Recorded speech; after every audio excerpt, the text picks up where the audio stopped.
Hello students, आप देख रहे हैं जानवी आईटीआई का यूट्यूब चैनल। आज के हमारे वीडियो का टॉपिक है घर्षण। और इसके अंदर जो टॉपिक आने वाले हैं आज के, वो है आपका पहला टॉपिक घर्षण के लाभ।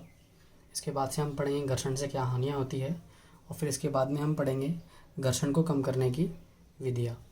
ठीक है, तो जैसे हम पहले टॉपिक उठा लेते हैं जो कि हमारा घर्षण के लाभ। घर्षण के लाभ की हम बात करें तो दैनिक जीवन में हम वैसे भी घर्षण के खूब सारे लाभ देखते हैं, जिनमें से पहले हम लाभ की हम बात करें तो हम कह सकते हैं कि यदि कोई भी दो वस्तुएं आपस में चिपकी हुई हैं तो वो घर्षण के कारण ही हो सकता है। ठीक है, एक वस्तु दूसरे के ऊपर पकड़ करना आपके घर्षण के कारण ही होता है। ठीक है, तो इसमें पहला जो बिंदु हो जाएगा वो हो जाएगा आपके कि वस्तु एक दूसरे को घर्षण के कारण पकड़ करती है। ठीक है, पहला लाभ ये हमारे पास ये हो जाएगा कि हम सभी देखते हैं दैनिक जीवन में कि घर्षण के कारण वस्तु एक दूसरे को पकड़ करती है। जैसे हम उदाहरण की हम बात करें, जैसे मैं अभी ये पेन यदि इस पेपर पे चला पा रहा हूँ तो क्या कारण है, कुछ ना कुछ रफ़ सरफेस है इस पेपर में। ठीक है, अगर इस पेपर में रफ़ सरफेस नहीं होता तो क्या होता, जो मेरी इंक है वो इस पर पूरी फैल जाती है, मतलब एक जगह टिक करके नहीं रह पाती। ठीक है, तो इसका एक उदाहरण हमने देख लिया।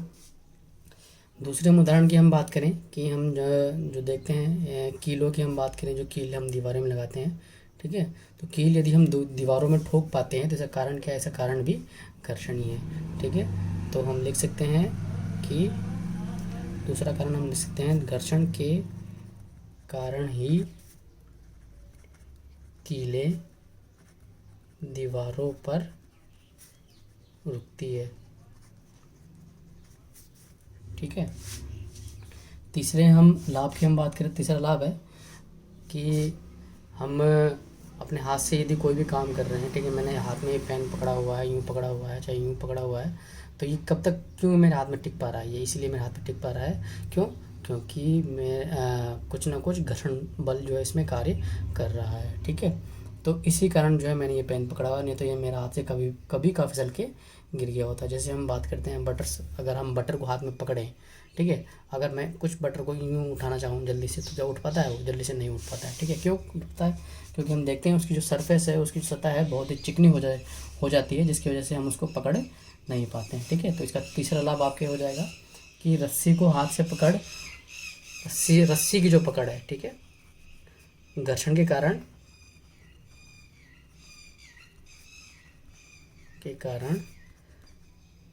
रस्सी को पकड़कर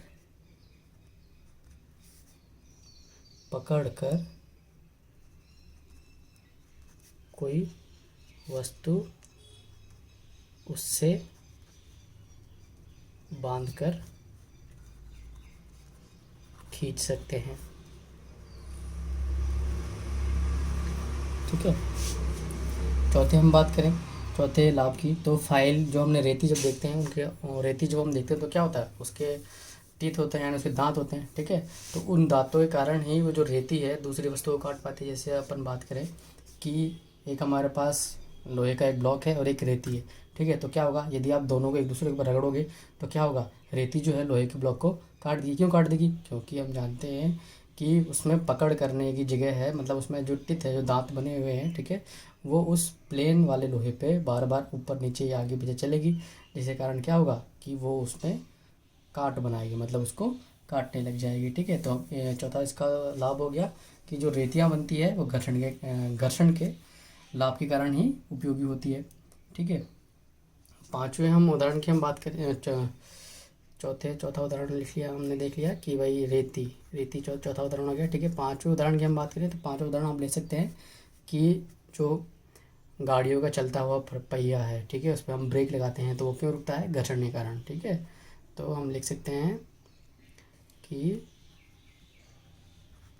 चलती गाड़ी का पहिया घर्षण के कारण रुकता है।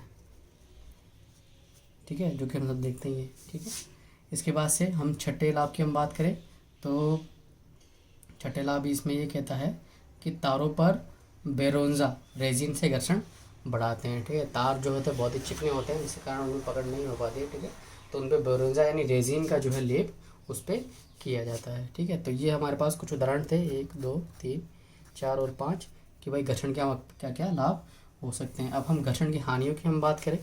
ठीक है, कि घर्षण से हमको क्या क्या जो है हानियाँ हो सकती हैं। तो अगला टॉपिक हो जाएगा आपके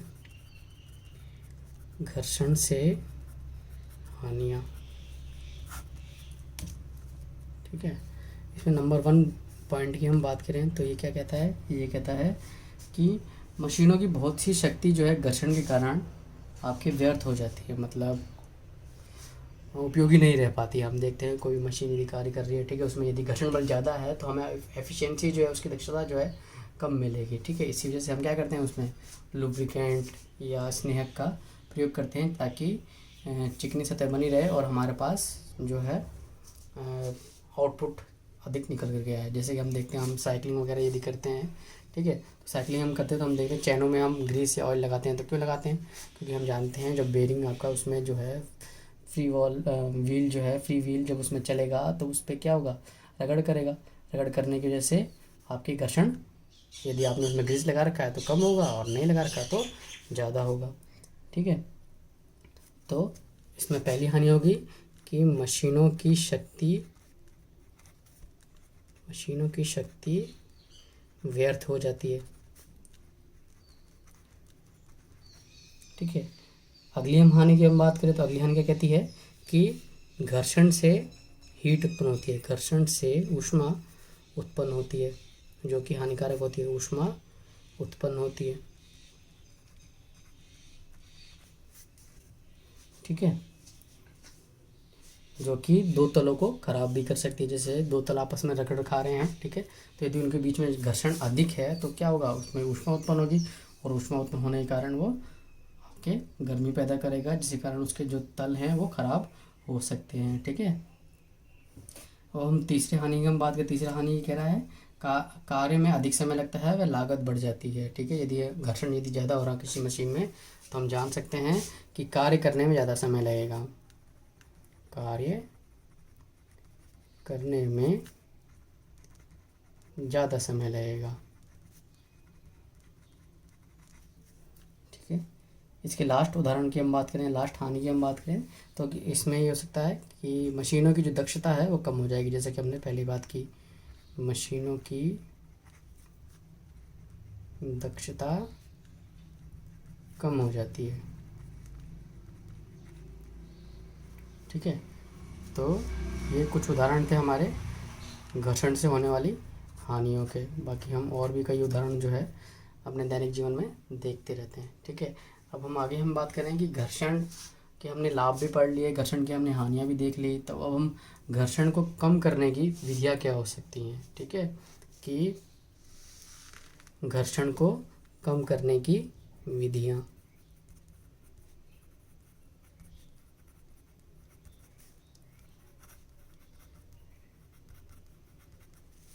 तो इसमें हम मैक्सिमम जो है या लगभग जो है हम जानते ही हैं कि स्नेहक का उपयोग करके, यानी कि तेल, मोम या ग्रीस का उपयोग करके हम घर्षण को कम करते हैं। ठीक है, तो यदि दो तल आपस में ज़्यादा घर्षण कर रहे हैं तो यदि हम उसके बीच में ग्रीस लगा दें तो हम जानते हैं घर्षण कम हो सकता है। उसमें थोड़ा सा चिकनी वस्तु, कोई तेल वगैरह रख दें, ठीक है, तो घर्षण आपके वहाँ पे कम हो सकता है। तो इसमें पहला पॉइंट आता है आपके घर्षण कम करने की विधियों में। पहला आप जो विधि काम में लेते हैं, आप पहले जो वस्तु या अपन कहें जो भी चीज़ आप काम में लेते हैं वो कहलाते हैं आपके स्नेहक, जिसे हम लुब्रिकेशन कहते हैं। ठीक है, तो पहला टॉपिक आ जाएगा इसमें स्नेहक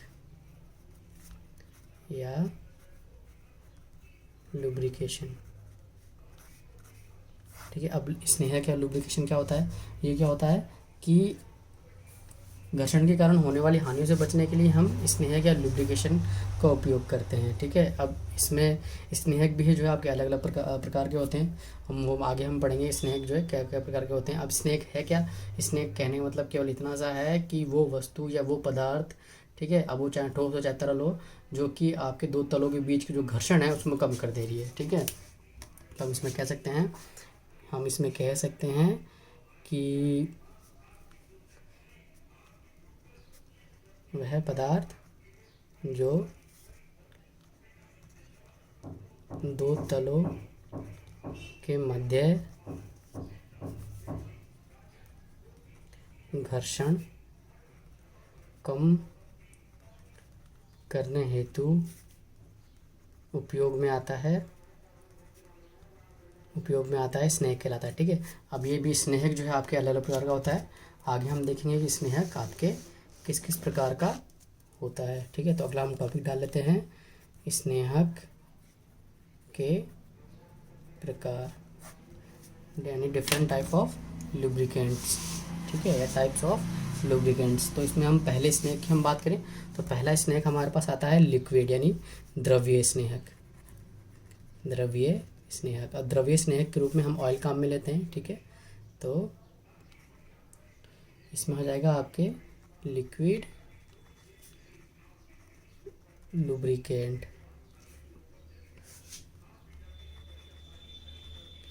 ठीक है, अब द्रव्य स्नेहक के रूप में हम ऑयल का काम में लेते हैं। ठीक है, तो द्रव्य स्नेहक कौन से हो जाएंगे, जो आसानी से फ्लो कर सके, फ्लो मतलब फैल सकें। ठीक है, यदि आपने टेबल पे रखा या आपने कहीं भी रखा तो क्या होगा, थोड़ी दूर बह करके चला जाएगा, मतलब इजीली फ्लो कर जाएगा, मतलब फैल जाएगा। ठीक है, स्थान जल्दी से वो घेर लेगा। ठीक है, इस प्रकार के स्नेहक आपके द्रव्य स्नेहक कहलाते हैं और इसमें हम ऑयल जो है मैक्सिमम काम में लेते हैं। अब इसमें हम कौन कौन से प्रकार के ऑयल काम में लेते हैं, तो वो है आपके, पहला हम काम में लेते हैं खनिज तेल, जिसे हम मिनरल ऑयल्स कहते हैं। ठीक है, पहला जो हम द्रव्य स्नेहक के रूप में जो हम काम में लेते हैं वो लेते हैं आपके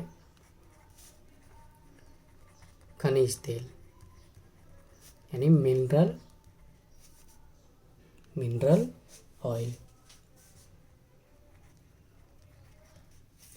ठीक है, अब इसमें अलग अलग प्रकार के आपके मिनरल्स ऑयल आते हैं। ठीक है, अब ये क्या होते हैं, ये कच्चे तेल होते हैं। ठीक है, खनिज तेल का मतलब, मिनरल ऑयल का मतलब आप एक कच्चे तेलों की बात कह रहे हैं। ठीक है, खनिज तेल पेट्रोलियम से निकाले जाते हैं। ये तेल मोमीय अथवा नैप्था युक्त होते हैं। ठीक है, मोमीय तेल अधिक तापमान पर भी स्थानीय रहते हैं क्योंकि इसमें काफ़ी मात्रा में मोम घुला होता है। इसके उदाहरण निम्नलिखित हैं। अब निम्नलिखित में कौन कौन से आपके उदाहरण आ जाएंगे, इसमें आपके उदाहरण आ जाएंगे, पहला आता है सर्कुलेटिंग ऑयल, दूसरा आ जाएगा गियर ऑयल, तीसरा आ जाएगा मशीन इंजन ऑयल।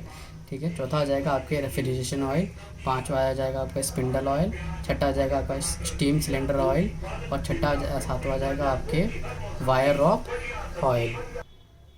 तो हम कह सकते हैं खनिज तेल वे तेल जिसमें अधिक मात्रा में मोम पाया जाता है। ठीक है, तो इसके उदाहरण कुछ है, जैसे कि आपका पहला आता है सर्कुलेटिंग ऑयल। ठीक है, इसमें अलग अलग प्रकार के उदाहरण होते हैं, जिसमें आपके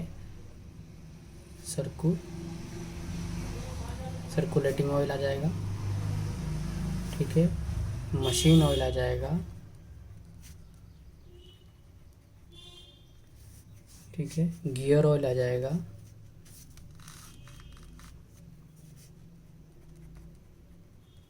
गियर ऑयल। ठीक है, spindle oil, steam cylinder oil, refrigeration grade oil. ठीक है, वायर रोप ऑयल।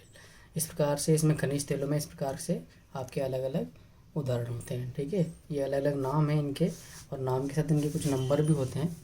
ठीक है, अब हम आगे बात करें कि अगला जो आपके तेल होते हैं वो है ऑर्गेनिक, यानी कि आपके बात करें ऑर्गेनिक ऑयल।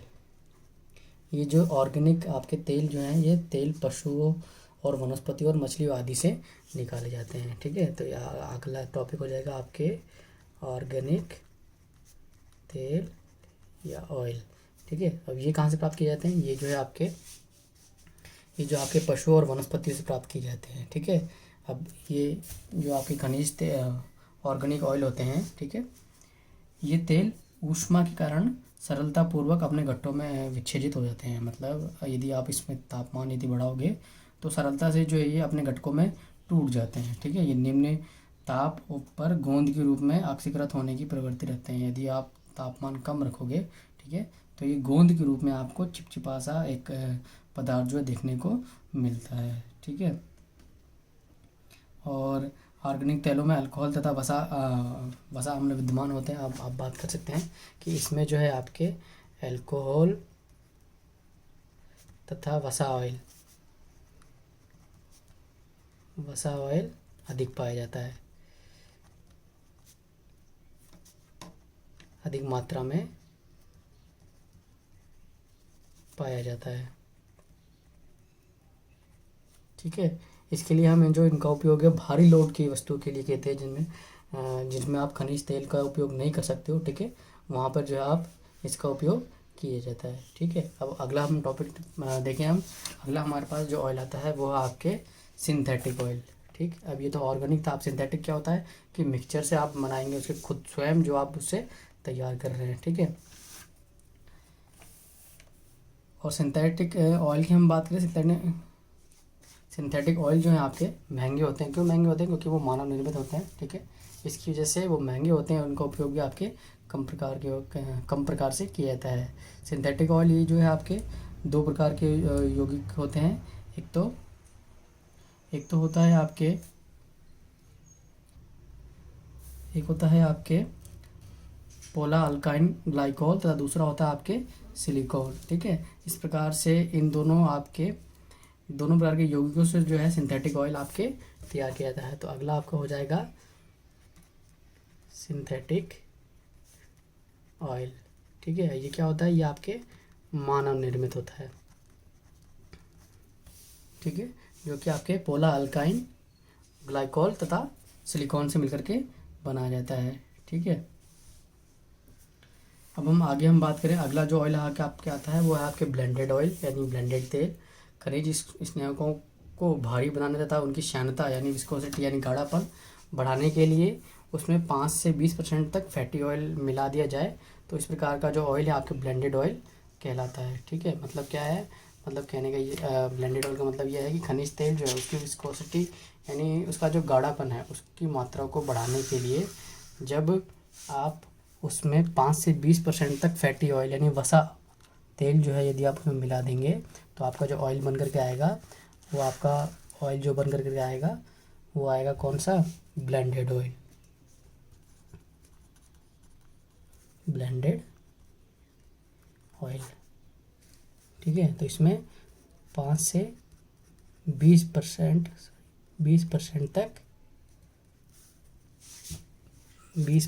तक वसा ऑयल रहता है।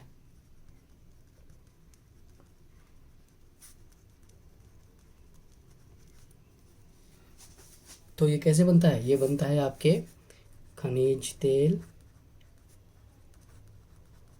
प्लस वसा तेल से। ठीक है,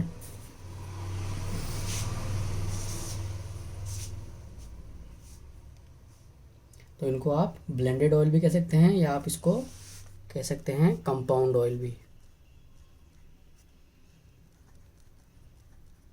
कंपाउंड ऑयल भी आप इसको कह सकते हैं। ठीक है, अब आपके आता है अगला टॉपिक आता है अर्ध ठोस स्नेहक यानी सेमी सॉलिड लुब्रिकेंट्स, मतलब आधा ठोस, पूरी तरह ठोस नहीं, आधा ठोस स्नेहक। ठीक है, तो अगला टॉपिक हो जाएगा आपके अर्ध ठोस स्नेहक। ठीक है, अब अर्ध ठोस स्नेहक में कौन कौन से स्नेहक आते हैं आपके? हम जानते हैं ग्रीस, सबसे अच्छा इसका उदाहरण है ग्रीस। ठीक है, अर्ध ठोस ये मतलब ना तो ज़्यादा वो आपके एकदम बहुत ही ज़्यादा ठोस होता है वो, ना ही एकदम आपके तरल होता है। ठीक है, वो बीच की अवस्था होती है तो आपका अर्ध ठोस होता है। ठीक है, इनको बनाने के लिए खनिज तेल तथा ऑर्गेनिक तेलों में गाढ़ा करने वाले पदार्थ मिलाए जाते हैं। खनिज तेल में तथा या ऑर्गेनिक तेलों में। ठीक है, खनिज तेलों में या ऑर्गेनिक तेलों में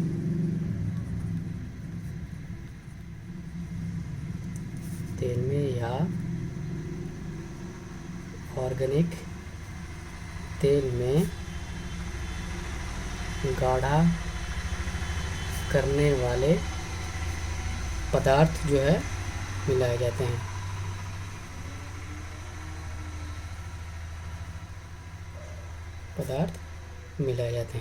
तब आपका क्या बन जाता है? तब आपके अर्ध ठोस स्नेहक बन जाता है। ठीक है, इसको गाढ़ा करने के लिए कौन कौन से पदार्थ आपके मिलाए जाते हैं? इसमें हम मिलाते हैं कैल्शियम, सोडियम, एल्युमिनियम। अलग उदाहरण है आपके calcium, sodium, aluminium, barium, lithium, strontium आदि। ठीक है। इस प्रकार से हम इसमें कैल्शियम मिलाते हैं, सोडियम मिलाते हैं, एल्युमिनियम मिलाते हैं, बेरियम मिलाते हैं, लिथियम मिलाते हैं, स्ट्रोंशियम आदि जो कंपाउंड है इसमें मिलाते हैं। और इस प्रकार का जो पदार्थ है आपके ग्रीस का कहलाता है। ठीक है। और अर्ध जो ठोस है स्नेहक, वो कौन सा अर्ध ठोस स्नेहक जो है, ठोस स्नेहक अब क्या कहलाएगा, ग्रीस कहलाएगा।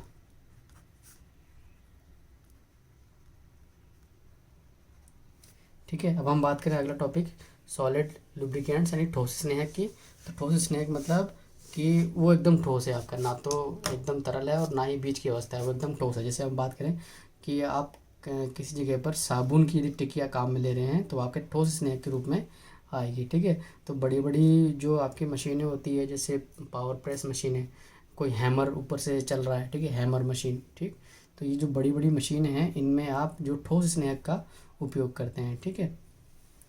अब इस ठोस स्नेहक में आप पाउडर का भी उपयोग कर सकते हैं स्नेहक के रूप में, यानी कि लुब्रिकेंट्स के रूप में आप इसमें पाउडर का भी उपयोग कर सकते हैं। तो अगला जो हमारा टॉपिक है वो है ठोस स्नेहक। ठीक है। अब इसमें कौन कौन सा आता है आपके, इसमें जो है आपके ग्रेफाइट का पाउडर को ग्रीस के साथ या तेल में मिला दिया जाता है। ठोस स्नेहक में आप क्या कर सकते हैं, ग्रेफाइट के पाउडर को ग्रीस के साथ मिला दो।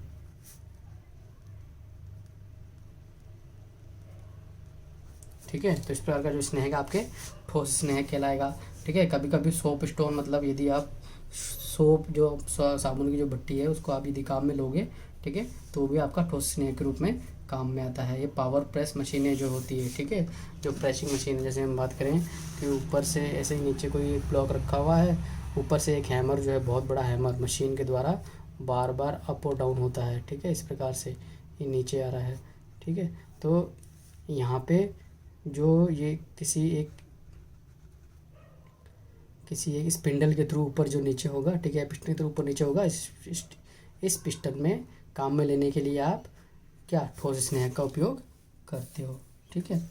इसके बाद से आता है आपका अगला टॉपिक, आपके वहाँ पास आता है स्नेहक के गुण की। स्नेहक के जो है गुण क्या क्या होने चाहिए। ठीक है। तो इसमें पहला जो गुण है स्नेहक का, मतलब लुब्रिकेंट्स की क्या क्या प्रॉपर्टीज़ होनी चाहिए। तो पहला है जो इसमें आता है विस्कोसिटी यानी श्यानता। श्यानता मतलब कि उसमें कितना गाढ़ापन है। ठीक है। कितना ज़्यादा वो आपके तरल है या कितना वो गाढ़ा है। ठीक है। तो अगला टॉपिक आता है आपके स्नेहकों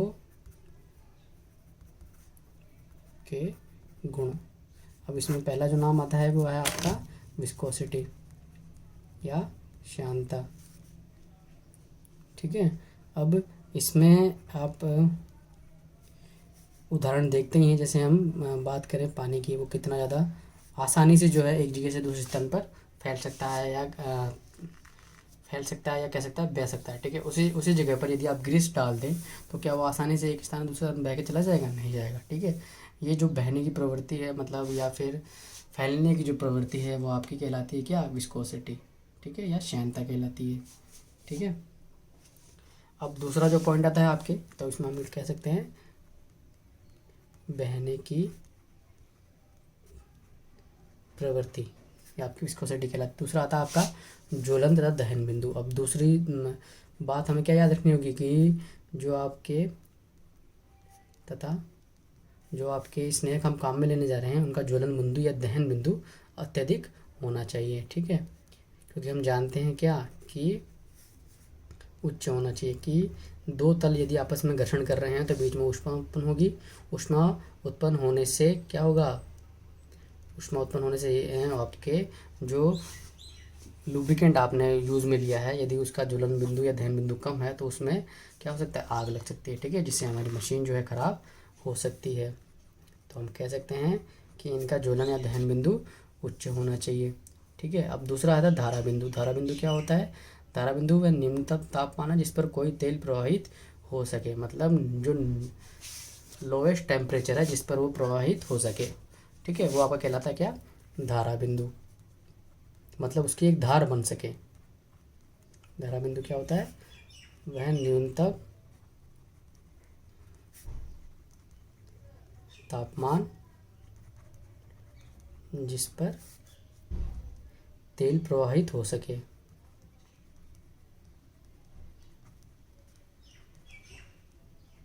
ठीक है, मतलब यदि आप ताप यदि न्यूनतम करते जाओगे तो एक समय ऐसा भी आएगा कि आपका तेल जम भी सकता है। ठीक है, तो उसी लिए धारा बिंदु फिक्स किया जाता है कि भाई अलग अलग टेम्परेचर पे अलग अलग जगह पर ये वाला ऑयल या ये वाला ऑयल काम में आप ले सकते हो। ठीक है, अब दूसरा आता है आपके अवशिष्ट कार्बन की मात्रा, कि किसी तेल या में अवशिष्ट कार्बन की मात्रा, कार्बन की चूर्ण की मात्रा, उसके अपशिष्ट पदार्थ की मात्रा तथा उसकी लुब्रिकेटिंग क्षमता को दर्शाती है। ठीक है, कि किसमें कितनी कार्बन की जो मात्रा है वो क्या दिखलाएगी, उसका अपशिष्ट कार्बन की मात्रा को दिखलाएगी। ठीक है, उच्च दक्षता प्राप्त करने के लिए उसमें प्रयोग किए गए लुब्रिकेंट तेल में अपशिष्ट कार्बन की मात्रा न्यूनतम होनी चाहिए।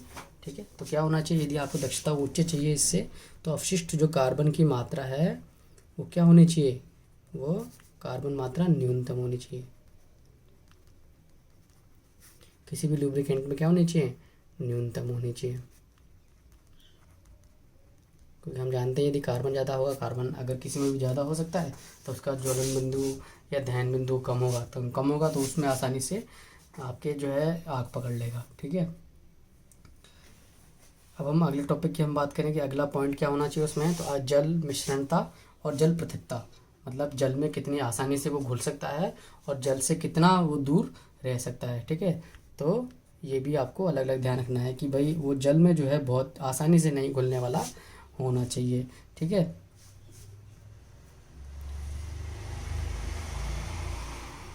तो अगला टॉपिक हो जाएगा आपके जल मिश्रणता तथा जल पृथकता। पृथकता मतलब कितनी आसानी से वो घुल जा रहा है और कितनी आसानी से वो अलग हो जा रहा है। ठीक है, तो अलग अलग ऑयल्स की अलग अलग प्रॉपर्टी यानी अलग अलग इसके जो है गुण होते हैं।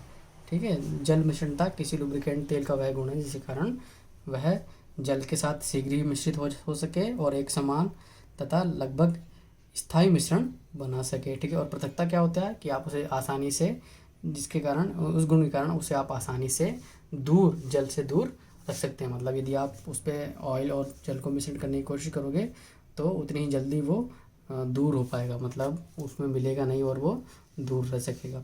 ठीक है, अब आता है आपके उदासीकरण संख्या। उदासीकरण संख्या क्या होती है कि पोटेशियम हाइड्रोक्साइड की मिलीग्राम में वह मात्रा है जो 1 ग्राम लुब्रिकेंट तेल में घुल सकती है। पोटेशियम हाइड्रोक्साइड जो है, ठीक है, उसकी मिलीग्राम में वह मात्रा है जो 1 ग्राम लुब्रिकेंट में घुल सके। ठीक है, और भली प्रकार से यदि आपने लुब्रिकेंट को साफ़ किया है तो यह मात्रा जो है, संख्या का जो मान है वो आपके 0.01 से भी कम रहता है। ठीक है, और जितना कम रहेगा उतना ही आपका ऑयल जो है अच्छा होगा। तो अगला टॉपिक हो जाएगा इसमें उदासीनीकरण संख्या। मतलब यदि जितना मान कम रहेगा उतना ही जो आपका ऑयल अच्छा रहेगा। क्यों, आप उदासीन से हम मतलब जानते हैं, उदासीन से मतलब क्या होता है कि किसी भी काम का वो नहीं है, तो उसी से यदि रिलेट करके हम इसको पढ़े। ठीक है, तो इसका जो मान है 0.01 से कम जितना होगा उतना ही आपका ऑयल जो है अच्छा होगा। ठीक है, अब अगला जो टॉपिक आता है वो है आपके रासायनिक स्थिरता।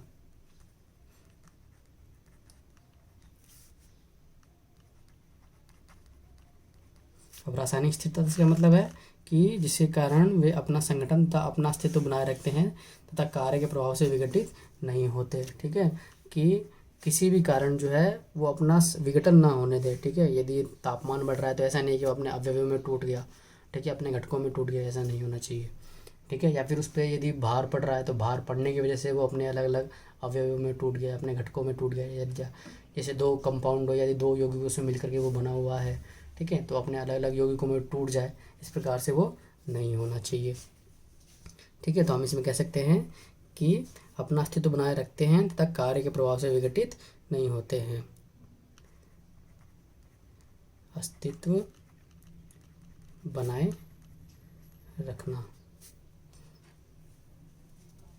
ठीक है, अब स्नेहक में हम बात करें कि स्नेहक जो है हम किस प्रकार से चुन सकते हैं कि सबसे बढ़िया आपके स्नेहक कौन सा होगा। तो इसमें आपको चुनने की निम्न बातों पर आपको ध्यान देना होगा कि दोनों सतहों पर पड़ने वाला दबाव कितना पड़ रहा है, उसके हिसाब से आप जो है स्नेहक चुन सकते हैं कि कितना दबाव पड़ने वाला है उसके ऊपर। बुश तथा शाफ्ट के मध्य क्लियरेंस पर, मतलब बुश और शाफ्ट के मध्य कितनी जगह है उसके ऊपर। दोनों सतहों के मध्य सापेक्षित गति पर कितनी स्पीड से चल रही है मशीन आपकी, और कार्यकारी तापमान पर। ठीक है, तो अगला टॉपिक हो जाएगा आपके स्नेहकों का चुनाव।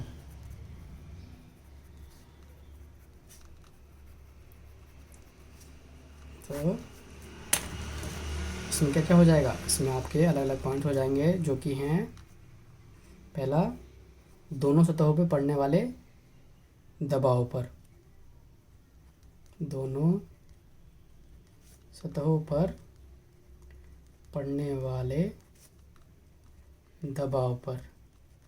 ठीक है, इसके आधार पर आप लुब्रिकेंट्स यानी स्नेहक का चुनाव करेंगे। बुश और शाफ्ट के मध्य क्लियरेंस पर, बुश तथा शाफ्ट के मध्य क्लियरेंस पर।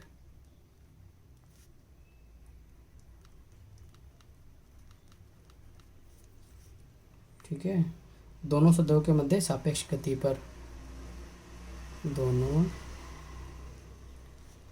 सतहों के मध्य सापेक्ष गति पर।